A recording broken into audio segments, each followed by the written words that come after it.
William Ruto akihutubia tu makurutu hao ambao wamekuwa wakifanyiwa mafunzo kwa takriban muda wa miezi 6. Tutazidi kukujuza yanayoibuka katika upande huo, ila hivi sasa tukisonga mbele. Uchungu wa mwana umesalia dhahiri kwa familia ya Jedida Mwende mwenye umri wa miaka 6 ambaye mwili wake ulipatikana ukiwa umeteketea kiasi cha kutotambulika.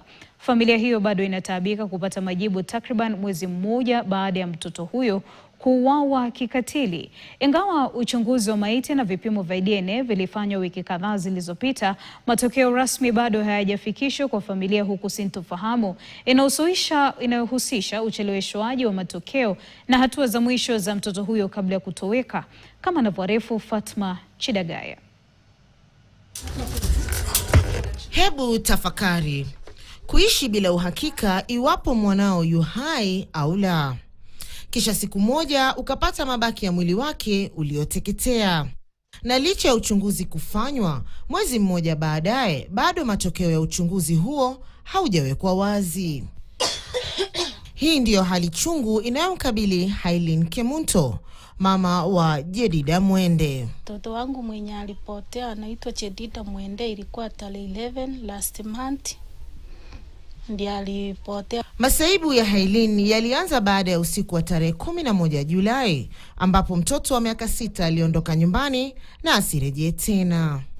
Ile nilienda fila nikaripoti huko. Wakaniambia, mbona unaacha mtoto msichana anaenda kwa babake? Hofu kubwa ya familia hii ilithibitishwa wiki kadhaa zilizopita baada ya mwili wa Jedida kupatikana ukiwa umeteketea kiasi cha kutotambulika. Lakini kupata mabaki yake ulikuwa mwanzo tu wa jinamizi la kiutawala na kisaikolojia, huku matokeo ya DNA yakisalia kutowekwa wazi. Ndio tukafika mochari kwenye maiti iko. Mili ikatolewa, ilikuwa mili 7, mtoto wetu ndiye alikuwa peke yake mtoto. Kwa mujibu wa mamake, mtoto huyo alikuwa na mazoea ya kumtembelea babake nyakati za usiku, lakini alipotoweka utaratibu huo ukabadilika. Huwa anaendanga kwa babake kila siku usiku, na babake ako hapa karibu, sio mbali. Hiyo masaa yenye alienda 2:30 hakurudi. Jirani akaenda akampishia, mimi nikasimama nje. Akamwambia Mwenda amekaa masiku bila kuenda kwake. Na ndani ya nyumba hizo slippers zenye Mwenda amevaa kwa miguu silikuwa kwake kwa nyumba.